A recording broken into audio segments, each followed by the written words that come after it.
सच्ची मानिए, यदि आप चाहेंगे नाम जप से तो रोग को मिटा देंगे, चाहेंगे तो।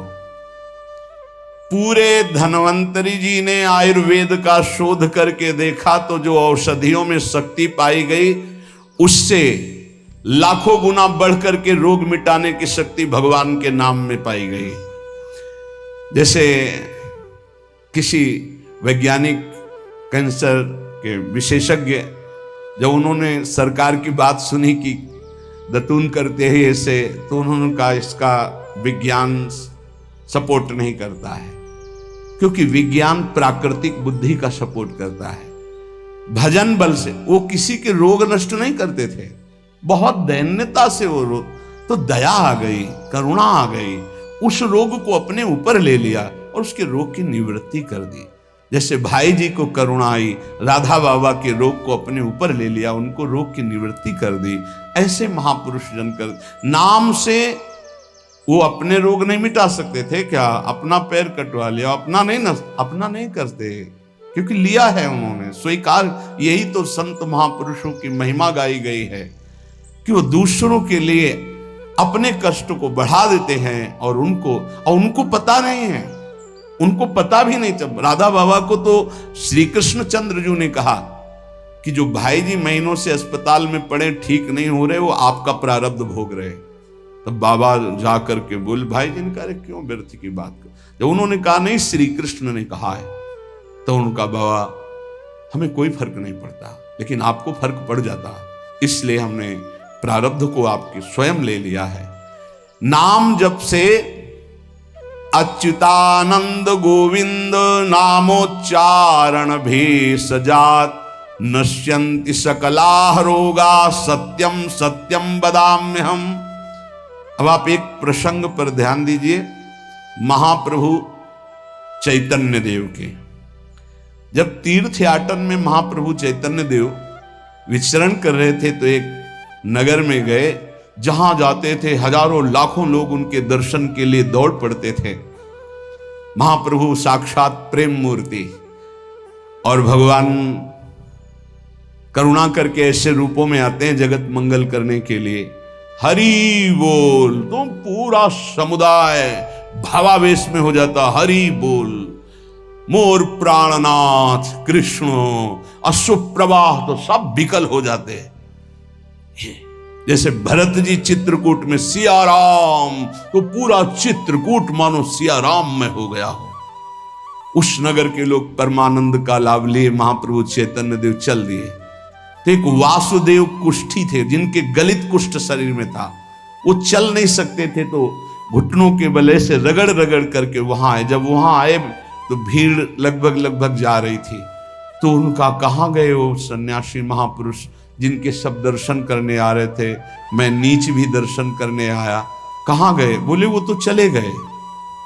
बहुत विकल हुए, रो पड़े कि वैसे ही दुर्दशा भोग रहा हूं, एक बार नाम सुना था, दर्शन पाने के लिए आया, वो तो चले गए, हाय अब कैसे, मैं चल भी नहीं सकता, दौड़ भी नहीं सकता।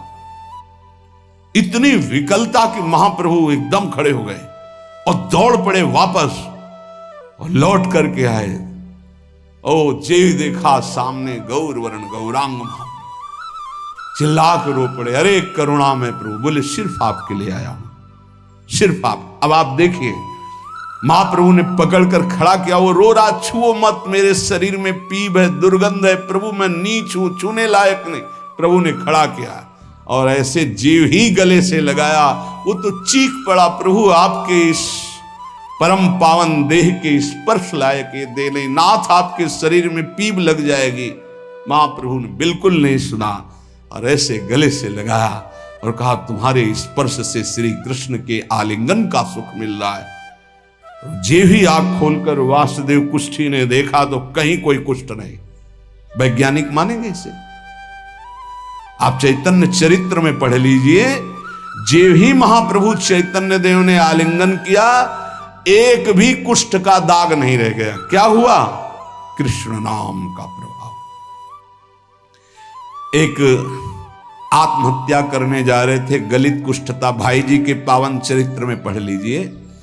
तो कंबल ढके हुए उनको किसी ने कहा कि मरने से पहले एक बार भाई जी के पास चले जाओ, ऐसे महापुरुष के दर्शन करके ही मरो जब तुम्हें मरना ही है तो। पर एक बार उनका उद्देश्य था कि भाई जी के पास जाएगा तो इसका विचार बदल जाएगा, आत्महत्या का जो है ये विचार नहीं रहेगा। भाई जी ऑफिस में थे, किसी ने कहा कोई बहुत अपने शरीर को ढके हुए केवल आंख दिखाई दे रही और रो रहा है, कह रहा है एक बार भाई जी के दर्शन करा दो। भाई जी तत्काल भावावेश में हो गए और बुलाया, हाँ, क्या सेवा करे, क्या बात, आप क्यों रो रहे हैं? उन्होंने कहा कि प्रभु मैं बहुत पापी और नीच हूं।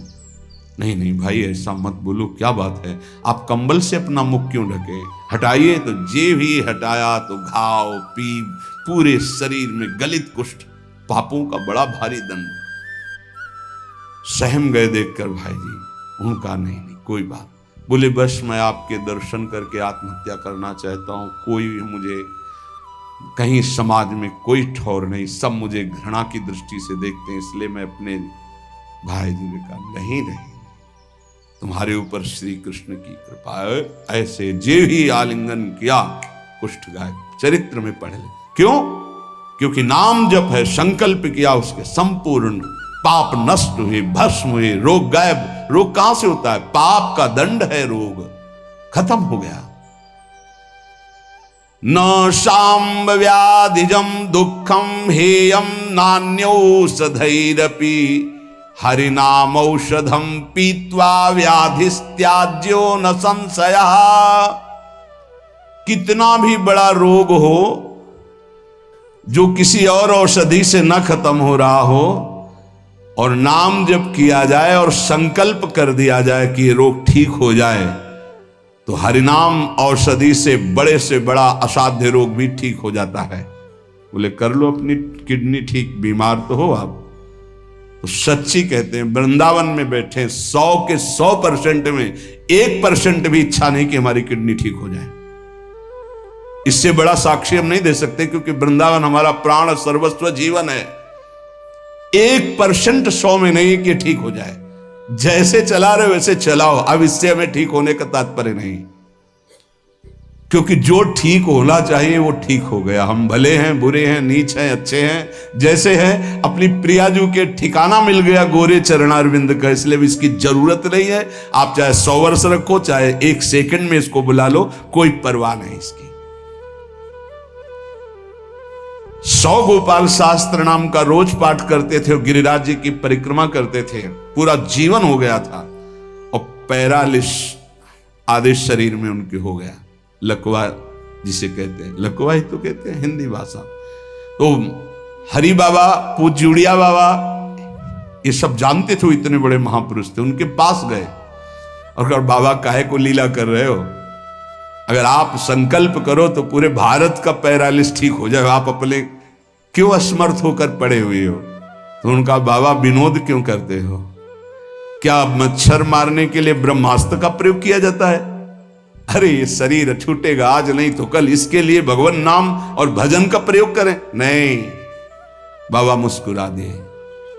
पर शास्त्रीय सिद्धांत, यदि आप औषधि से भी नहीं ठीक हो रहे हैं, नाम जप कीजिए और संकल्प कीजिए कि ये रोग ठीक हो जाए। पक्का ठीक हो जाएगा जब उस पाप की नष्ट करने योग्य आपका भजन बन जाएगा, पक्का ठीक हो जाएगा। आधयो व्याधयो यस्य स्मरणान्नाम कीर्तनात् तदैव विलयम यान्ति तमनंतम नमाम्यहम्।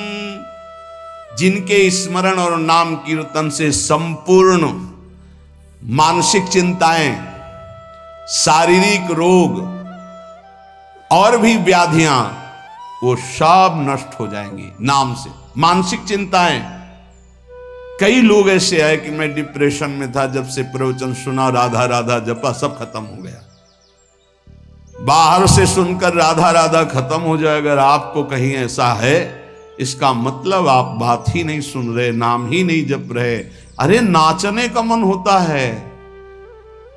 आधयो व्याधयो यस्य स्मरणान्नाम कीर्तनात्, कोई भी मानसिक या शारीरिक कष्ट उसे व्यापता ही नहीं जो नाम जप कर रहा है। सच्ची मानिए, आप पकड़िए, इस बात को पकड़िए। नाम जप से सब कुछ ठीक हो जाए। एक बहुत डिप्रेशन में यहीं आए हुए थे,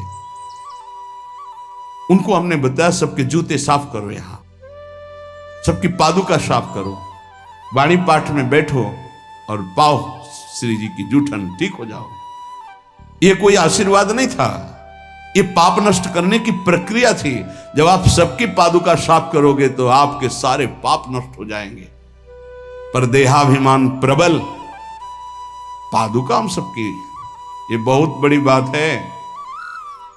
बड़े सौभाग्यशाली जिनको ये रहस्य पता चल जाए कि सब संतों के बाथरूम साफ करने का अवसर मिले, पादुका साफ करने का अवसर मिले, जूठन फेंकने का अवसर मिले, तो अहो भाग्य, जीत गए आप इस माया पर ये बात सबकी समझ में नहीं आएगी, क्योंकि अभिमान नष्ट होता है। जिस समय आप दूसरों की पादुका साफ करेंगे उस समय आपके पाप और अभिमान दोनों का नाश हो जाएगा। पर ये बहुत कठिन बात है, बहुत कठिन बात है। सब लोग खड़े हैं और आप उनकी पादुकाएं, और कोई कठिन बात नहीं। आप गुरुद्वारा जो साहब कहते हो, वहां चाहे आप जितने बड़े पदाधिकारी हो, वहां अगर सेवक हो तो वहां पहले जोरी सेवा मिलती, पादुका की सेवा करो, और सब करते हैं। सर्वरोगोपशमनम सर्वोपद्रव नाशनम शांतिदम सर्वरिष्टानाम हरे नामानुकीर्तनम।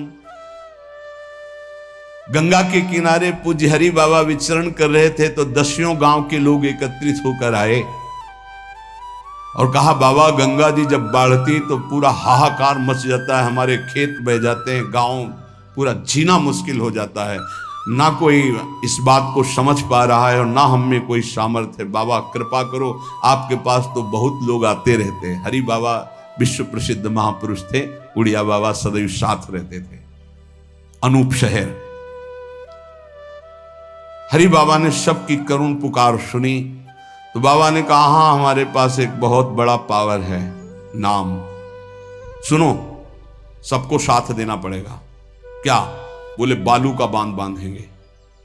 हमारे पास पैसा नहीं, हमारा कोई सहयोग नहीं, तो हम बालू का बांध। तो बोले बालू का बांध गंगा जी? बोले जहां नाम जप करके तसला रख दोगे बालू का, गंगा जी चाहे जितनी बाढ़े उसको काट नहीं सकती। तो जानते हो अब तो बहुत बड़ा बांध बना हुआ है, उसको हरि बाबा बांध से ही कहते हैं, हरि बाबा के नाम से ही बांध। पर बाबा ने पहला बांध जानते हो काहे को बनवाया? बालू का। भर भर के बालू, नाम उच्चारण हो रहा है, हरे कृष्ण हरे कृष्ण, बाबा यह कीर्तन करवाते थे। और ऐसे तसला फावड़े में भरा जा रहा है, कृष्ण कृष्ण कृष्ण, और रखा जाता कृष्ण। बोले गंगा जी की सामर्थ्य नहीं कि काट दें। ऐसा ही हुआ, गंगा जी बहुत बढ़ी पर दिशा बदल दी, बांध का स्पर्श ही नहीं हुआ। और आगे चलकर जब पता चला कि बाबा ने ऐसा बांध, तो फिर सब मिलकर सरकार ने भी मिल, बहुत सुंदर बांध बना हुआ है और वहाँ आज भी कीर्तन अखंड चलता रहता है। बहुत बड़े बड़े महापुरुष वहाँ बैठ कर के साधन भजन भी किए। हरि बाबा उड़िया बाबा जब थे तो भाई जी महाराज, बड़े बड़े संत जाकर वहाँ सत्संग करते थे। नाम का प्रभाव गंगा जी ने नहीं स्पर्श किया, उस बांध को जो बालू का बांध दिया गया। आप समझते क्या? नाम में अपार। कैसे कोई वैज्ञानिक मानेगा इस बात को कि ये नाम का प्रभाव। रोज नाम कीर्तन में वर्षों से एक भक्त जाते थे।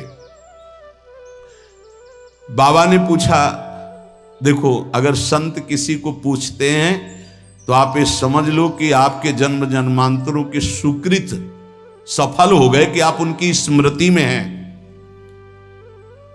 वैसे तो दृष्टि नहीं जाती, पर सब जब जहां अपनापन हो जाता है दृष्टि, वो भगत नहीं दिखाई दे रहे, तो उनका प्रभु तो आज ही पधार गए बिना कीर्तन के। ये कोई 200-400 वर्ष नहीं हुए हरि बाबा को गए, अभी बहुत 60-70 वर्ष हुए होंगे। उड़िया बाबा, हरि बाबा, भाई जी सब एक समकालीन महापुरुष है।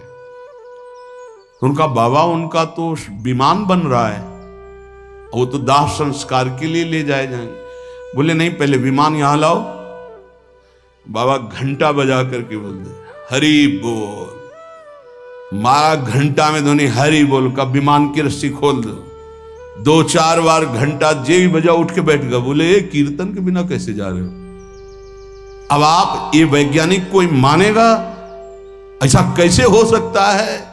अरे कर तुम अन्यथा कर तुम, जहां सुई का धागा नहीं जाता वहां से अनंत ब्रह्मांड पार कर दे, उसे परमात्मा कहते हैं, उसे भगवान कहते हैं। कीर्तन हुआ, बोले अब जाओ जाओ हमारे हरि के पास।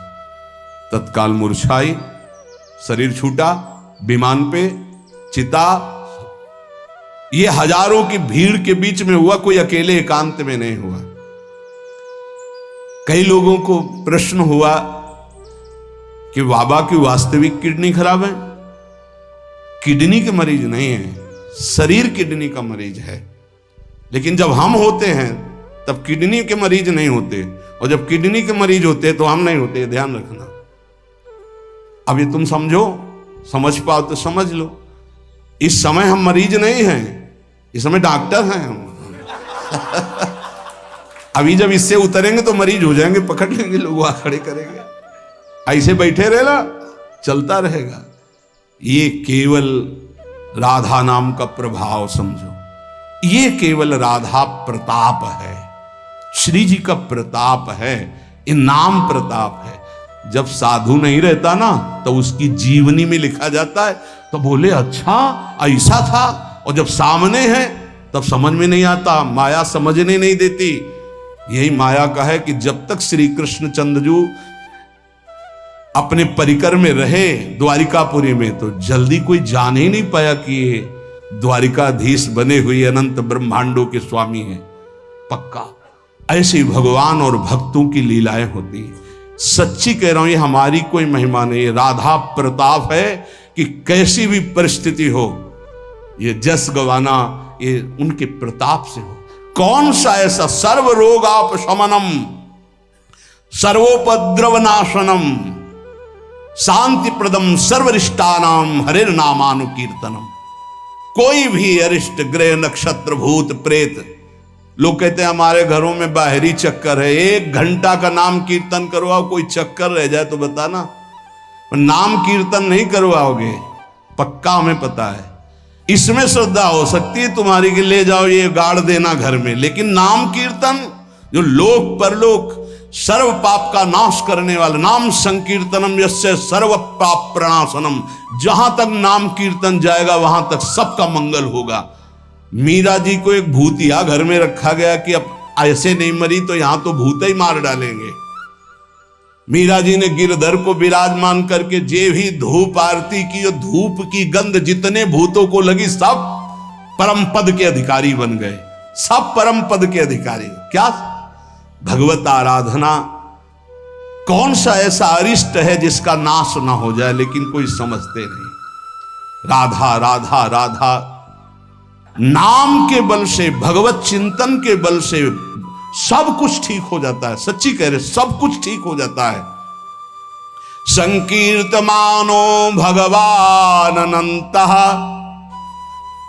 एक बार जो हमारे सन्यासी गुरुदेव भगवान थे, बिल्कुल साधारण बात, गांव के लोग, महाराज जी हमारी भैंस बहुत बीमार हो, वो मर गई तो हम गरीब आदमी मर ही जाएंगे, क्योंकि उसी के दूध से परिवार चलता है। हम छोटे थे, गुरुजी के पास नीचे बैठे थे, गुरुजी तखत में थे।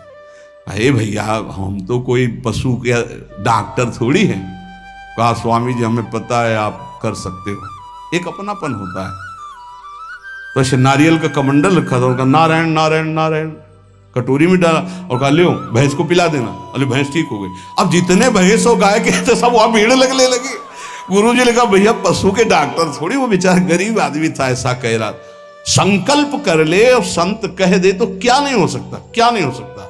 जाओ तुम्हारा मंगल हो जाए, तो उनके पास भजन है, उसके बल से मंगल हो जाता है। ऐसा थोड़ी कि वो कोई सिद्धि जानते कि तुम्हारा रोग नष्ट कर देंगे, जाओ तुम्हारा मंगल हो जाए। उनके पास नाम बल है, उससे हो जाता है। जब अनंत महिमाशाली भगवान का नाम जब किया जाता है तो नाम चित्त का मार्जन करके, जैसे सूर्य उदय होता है तो अंधकार नष्ट हो जाता है, ऐसे हृदय में ज्ञान प्रकाशित कर देता है। इतना नहीं कि वो पाप नष्ट कर देता है, विघ्न नष्ट कर देता है, विशुद्ध ज्ञान प्रकाशित कर देता है। नातः परम कर्मा निबंध कृंतनम मुमुक्षताम तीर्थ पदानुकीर्तनात् नायत पुनः कर्म सुसज्जते मनो रजस्तमोभ्याम कलिलम तथोन्यथा। एक बड़ा रहस्य की बात इसमें कह रहे, जो हमारा प्रारब्ध भोग है ना, नाम से इसको 1 मिनट में मिटाया जा सकता है, किसी के भी, अपने या दूसरे के। लेकिन हम बहुत बड़ा प्रारब्ध मिटा रहे हैं। अनंत जन्मों के कर्म संस्कार जो हमें बार बार जन्म मरण के चक्र में फंसाते, अब आखिरी जन्म होना है, इसलिए इस शरीर के प्रारब्ध तो सह लेते हैं और आगे के जितने हो, पीछे के जितने हो, सबको भस्म करके भगवत प्राप्ति कर लेते हैं। इस रहस्य के कारण बड़े बड़े संत अपने शरीर के प्रारब्ध को नहीं मिटाते हैं। यद्यपि सामर्थ्य उनमें है, ऐसा नहीं कि वो नहीं मिटा सकते, बड़ी सामर्थ्य है। कैसी कैसी सामर्थ्य भाई जी महाराज के चरित्र में पढ़ करके आप देखो, अभी कोई बहुत वर्ष थोड़ी हो गए भाई जी को अंतर ध्यान हुए। कैसी कैसी सामर्थ्य सिद्ध महापुरुषों में हुई है नाम के बल से। लेकिन उनके शरीर में, जिस दिन बाबा का शरीर पूरा होना था, अंतिम समय था, सुबह उठे, ऐसे सत्संग हाल में आए और कहा आज तो श्मशान होगा। किसी को समझ में नहीं आ रहा था, बोले आज श्मशान होगा, किसी को समझ नहीं। अपने आप बैठ गए। जो भागवती कथा कह रहे थे आनंद चैतन्य ब्रह्मचारी, उनसे कहा कि आप रुको, और 2 श्लोकों की व्याख्या की। यद्यपि आत्मा का जन्म मरण नहीं होता, अजन्मा है, अविनाशी है। दूसरा, जिसका जन्म होता है उसका मरण निश्चित होता है, इस शरीर का। व्याख्या की, पद्मासन लगा के बैठ गए, कहा शुरू करो। किसी को कुछ समझ में नहीं आ रहा। 5 मिनट बाद ही घटना घटती है। आश्रम में ही रहने वाला ठाकुरदास या भगवान दास, जो भी उसका नाम हो, ऐसे नाम था, वो आया और कहा मोर पंख नहीं, तुम नहीं। वो गया और गड़ासा लेकर, जिससे चारा काटा जाता है, 6-6 इंच के घाव बाबा के हो गए। इतनी रफ्तार से मारा कि पूरी सभा लगी थी। पार्षदों को तो कुछ होश ही नहीं कि हो क्या रहा। सामने एक बुढ़िया माई बैठी थी, वो दौड़ गई और ऐसे पकड़, बुढ़िया माई उसको ऐसे पकड़ लिया। तब पकड़ते पकड़ते भी 5-6 गड़ा से बाबा के फव्वारे खून के से, और आखिरी बाबा के मुख से निकला ओ शांत। हृदय विदीर्ण हो गया कि अरे ये क्या लीला है। क्या वो जान नहीं रहे थे कि ये होने वाला है। पूज्य स्वामी श्री मग्नानंद सरस्वती जी महाराज, हमने बताया है, सुबह बैठे और कहा सुनो, जैसे शरीर हमारा छूटे ना, एक ऐसा बॉक्स जैसा बनाना, और उसमें पधराते समय सोचना कि भगवान विष्णु अपनी शेष सैया पर शयन करने जा रहे हैं और गंगा में प्रवाहित कर देना। अच्छा भाई, तो तुम लोगों में कौन कौन हमारे साथ चलेगा? अपने शिष्यों से कहा। तो सबसे बड़े शिष्य शिवानंद स्वामी थे। तो उनका सरकार जहां आप हो, हम बोले नहीं, तुम नहीं, तुम विज्ञ हो, समस्त हमारा आंतरिक ज्ञान तुम्हें प्राप्त हो चुका है, तुम जन समुदाय को ज्ञान प्रदान करोगे। और कौन कौन चलेगा? तो 10 लोगों ने कहा कि आपके साथ ही हम चलेंगे। ये किसी को पता नहीं था कि आज ही घटना घटने वाली है। ठीक है। ठीक 2 बजे बाबा सरकार लघु शंका के लिए निकलते थे, आसन से हटकर, फिर आसन में बैठ जाते थे। जेवी लघु शंका के निकले तो एक बावरा आदमी जो वहीं आश्रम में ही आकर के टिका था, सबको लगता था ये कुछ खतरा पैदा करेगा। वो गांजा पीता था, कुल्हाड़ रखता था साथ। बाबा सरकार रोज अपने भोग से दूध उसे पिलाते थे। जेवी लघु शंका को निकले 8-10 कुल्हाड़, ऐसे महापुरुष के जो अस्थिमात्र हो रहे शरीरा, योग के पुंज एक ही समय में कई जगह पाए गए। ऐसे सिद्ध महापुरुष मग्नानंद सरस्वती जी महाराज एक ही समय में कई जगह पाए गए। बाबा सरकार को लहू लुहान हो गया। आए उस स्थिति में सब अधकटे अंग सिद्धासन में बैठ गए। वो पीछे आया और जिन 10 लोगों ने कहा था साथ चलेंगे, सबको मार के, और जिन लोगों को बाबा सरकार ने कहा था नहीं, एक भी खरोच उनके शरीर में नहीं आई, और भाग गया। मानो काल ही ऐसे। उनको पता था ऐसा नहीं कि भजनानंदी महापुरुषों को पता नहीं होता कि अब क्या होने वाला है, पर वो भगवान के रहस्य को वैसे ही रखते हैं जैसा भगवान चाहते हैं। क्या पूरे जीवन भर महान तप, परिणाम अंत में तो ये परिणाम थोड़ी है। भगवान करुणा निधान बड़ी प्रसन्न मुद्रा में पीपल के नीचे, बहेलिए ने देखा श्री चरण का तलवा तो ऐसा उसको भ्रम हुआ कि हिरण का मुख और माला तान के बाण भगवान के चरणों में। जो ही नजदीक गया देखा द्वारिकाधीश भगवान कांप गया। भगवान ने कहा मम इच्छा कह दीन दयाल। तुरंत दिव्य विमान आया और उससे कहा इसका फल है कि तुम परम पद में जाओ।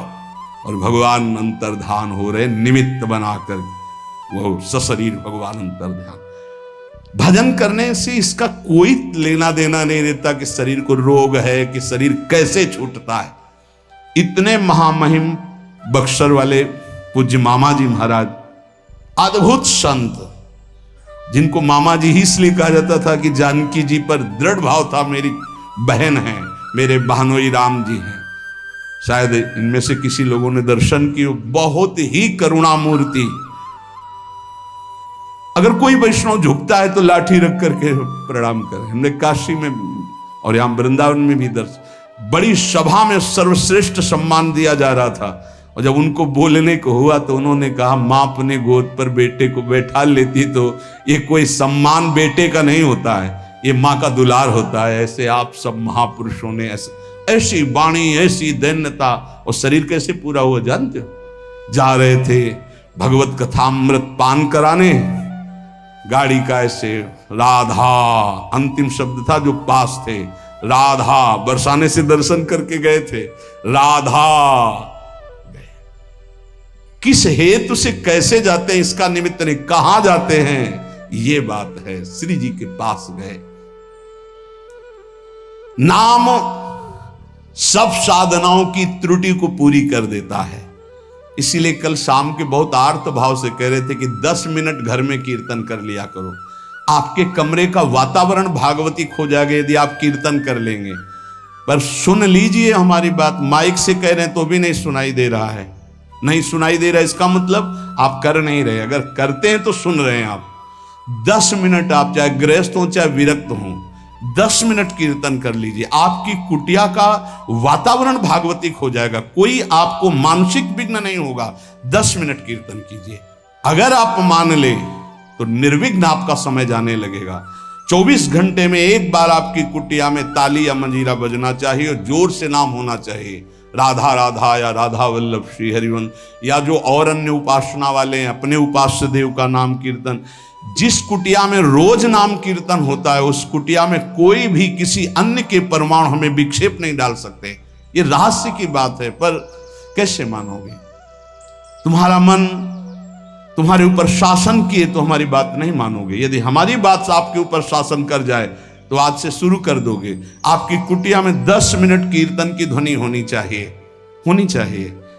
जैसे बड़े भाग्यशाली जन हैं, कई वर्ष पहले ये हुआ कि जिस कॉलोनी में रह रहे हैं उस कॉलोनी में कीर्तन होना चाहिए। आज भी कीर्तन, कितना सुख मिलता है जब आसपास ये राधा नाम का कीर्तन करते हैं तो हृदय, और 50 लोग पीछे चलते हैं नाम कीर्तन करते हुए, पूरी कॉलोनी में गूंजता है नाम कीर्तन। आप अपनी कुटिया में अपने मंगल के लिए, अपने वातावरण अनुकूलित के लिए, जो आपके दिमाग को भागवतिक बना सके, 10 मिनट नाम कीर्तन कीजिए, मान लीजिए, फिर आप परिणाम देखिए। जोर जोर से नाम कीर्तन कीजिए। नाम से समस्त त्रुटियों की पूर्ति हो जाती है। मंत्र तंत्र तच्छिद्रम देश कालार्ह वस्तुतः सर्वम करोति निश्चिद्रम नाम संकीर्तनम तव। जैसे आप मंत्र जप कर रहे हैं तो आपकी कोई त्रुटि हो गई है, कई तरह की त्रुटि हो जाती है। आप मंत्र जपते जपते कोई बोल दिए, कोई बात कर दिए, निषेध है मंत्र में, जब तक माला पूरा ना हो जाए तब तक नहीं। वैसे भी मंत्र में मान लो कोई शब्द ऐसा जो आप त्रुटि कर दिए हैं, तो जहां आप माला पूरा करें कि 11 माला हो गई, हमारा 21 माला हो गया, तो 5 मिनट नाम कीर्तन करें, तो जितनी भी त्रुटि होगी मंत्र जाप की वो पूरी हो जाएगी।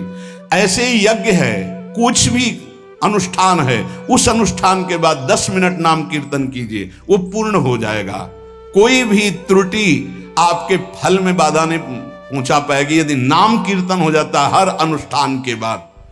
यस्य स्मृत्या च नमोक्त्या तपो यज्ञ क्रियादिषु न्यूनम संपूर्णतामेति सद्यो वंदे तमच्युतम।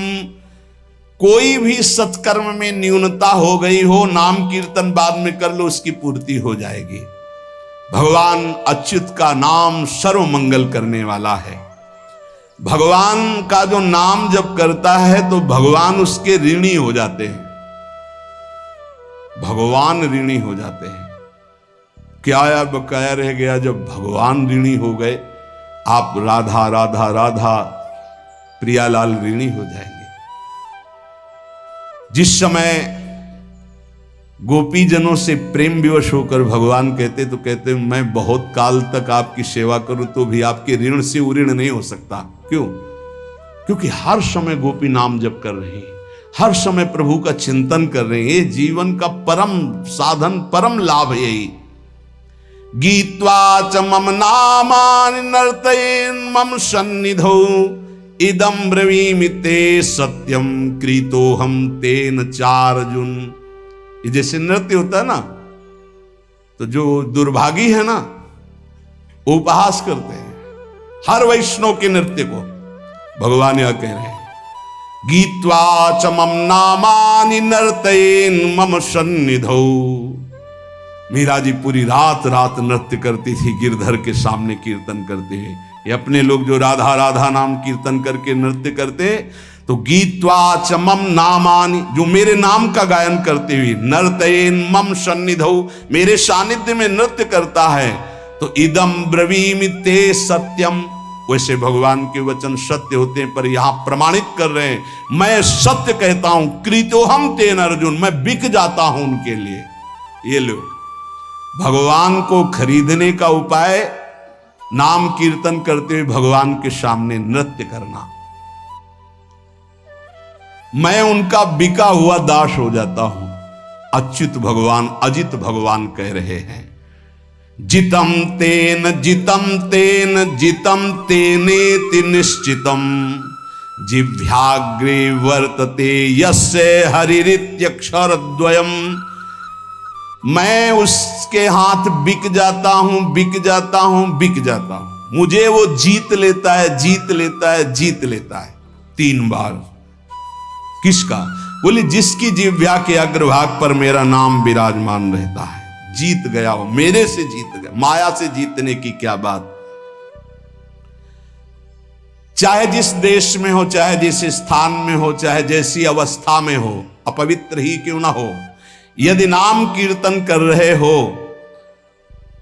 मुख जूठा है, शरीर अपवित्र है, अपवित्र देश में हो, कहीं भी, तो बोले न देश नियमस्तस्मिन् न काल नियमस्तथा नोच्छिष्टेपि निषेधोस्ति श्री हरिर्नाम निलुब्धक। यदि मुंह जूठा है और मंत्र जप कर रहे हो तो ठीक नहीं है, नियम विरुद्धाचरण है, ये गलती है, चूक है। लेकिन मुंह जूठा है और राधा राधा, कोई अपराध नहीं। नाम कीर्तन में अपवित्र दशा, मुंह जूठा हो जाना, वस्त्र अपवित्र होना, या अपवित्र काल, अपवित्र स्थान, अपवित्र देश, इसका कोई मतलब नहीं। नाम के लिए, मंत्र के लिए फिर आ जाता है। इसलिए नाम सर्वोपरि। चक्रायुधस्य नामानि सदा सर्वत्र कीर्तयेत् ना शौचम कीर्तने तस्य स पवित्र करो यतः। शौच में बैठे हुए हैं आप, कृष्ण कृष्ण कृष्ण कृष्ण, राधा राधा राधा राधा, परम पवित्र, परम पवित्र है। उस समय आप नाम जप कर रहे, जो सदा सर्वदा हरि नाम जपता है, राधा नाम जपता है, वो स्वयं सबको पावन करने की सामर्थ्य रखता है। मंत्र के लिए निषेध, नाम के लिए निषेध नहीं है। किसी भी देश काल अवस्था में, शुद्धि अशुद्धि में आप हर समय नाम जप सकते हैं। जो नाम है वही भगवान है, जो भगवान है वही नाम है, इसमें तुम संदेह मत करना। इसकी बराबरी में न कोई दान है, न कोई यज्ञ है, न कोई तपस्या है, न कोई स्नान है। ये भूतल में महान वरदान है नाम, इसको पकड़ लीजिए। जीवन का सार है। कोई भूत प्रेत पिशाच अग्नि बैताल कोई भी आपको स्पर्श नहीं कर सकता यदि नाम जप कर रहे हैं। नाम जापक के ऊपर किसी का आक्रमण नहीं हो सकता, ध्यान रखना। बहुत बड़े सामर्थ्यशाली प्रेत योनि को प्राप्त होते हैं, उनके आगे फिर कोई मंत्र तंत्र नहीं चलता, लेकिन जो निरंतर नाम जप करता रहता है उसको स्पर्श नहीं कर सकते। भाई जी महाराज समुद्र के किनारे बैठे थे, एक सफेद पोशाक में बहुत ऐसा गणमान्य पुरुष की तरह सामने। तो भाई जी नाम जब माला पूरा हुआ तो कहा, बाबूजी आके बैठ जाइए, खड़े क्यों हैं? उनका डरना नहीं। बोले क्यों डरेंगे, आप तो सभ्य पुरुष की पोशाक धारण किए हुए। तो बोले मैं मनुष्य नहीं हूं, मैं प्रेत हूं। भाई जी ने कहा कोई बात नहीं। बोले मैं आपके बराबर नहीं बैठ सकता, मेरी हिम्मत नहीं थी कि मैं आपको टोक सकता, लेकिन आपने टोका तब मैं आपसे बात कर रहा हूं, मेरा उद्धार कर दीजिए। तो उन्होंने कहा कि गीता के श्लोक गायन करने से प्रेत योनि से मुक्त हो जाता है। बोले पूरी कंठस्थ है, सुनाऊं आपको पूरी गीता प्रेत?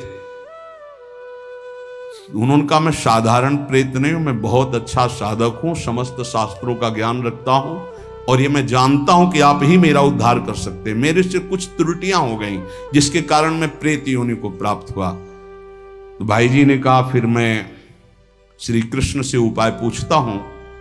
तो उन्होंने कहा आप जब याद करोगे मैं आपके सामने उपस्थित हो जाऊंगा, आप मेरा कल्याण कर दीजिए। बहुत सी प्रेत योनि की और प्रेत लोक की बातें भाई जी से उनकी हुई। भाई जी ने उनका नाम में बड़ी सामर्थ्य है, इसलिए सबसे प्रार्थना है मानसिक रोग डिप्रेशन से निवृत्ति के लिए, शारीरिक रोगों को सहने की सामर्थ्य या निपटाने के लिए, और लौकिक कामनाओं की पूर्ति के लिए या पारलौकिक कामनाओं की पूर्ति के लिए या परम पद के लिए या शुद्ध ज्ञान के लिए या भगवत प्रेम के लिए, जो भी आपको चाहिए वो सब नाम से प्राप्त हो जाएगा। पर जैसे 1 करोड़ के हीरा का आपको हार लेना है तो 1 करोड़ होना चाहिए, 10 रुपए में नहीं मिलेगा। ऐसे ही आपको जो कामना है उसके अनुसार पहले नाम जप करो, पाप नष्ट हो और उस कामना की पूर्ति निश्चित हो जाएगी, निश्चित, आप पक्का समझ लीजिए। इसलिए प्रार्थना है किसी भी परिस्थिति में नाम को मत छोड़िएगा। भले आपको ऐसा लग रहा हो कि आपकी कामना पूर्ति नहीं हो रही, लेकिन वो होगा। आपके पहले पाप नष्ट होंगे तब कामना की पूर्ति होती है, और अगर कहीं कामना ना हुई तो भगवत प्राप्ति करा देगा। इसलिए जैसे भी बने वैसे आप नाम जप करते रहो, मन लगे ना लगे, जो नाम आपको प्रिय हो। या हमारे वृंदावन धाम की रजकण से प्राप्त हुआ आचार्यों की कृपा से महामहिम जो स्वयं श्री कृष्ण जपते हैं, राधा राधा राधा राधा, ऐसा हर समय रटते रहो। परम कृपालु राधा नाम आपको दिव्य बना देगा, प्रियालाल की प्राप्ति करा देगा। शेष चर्चा आगे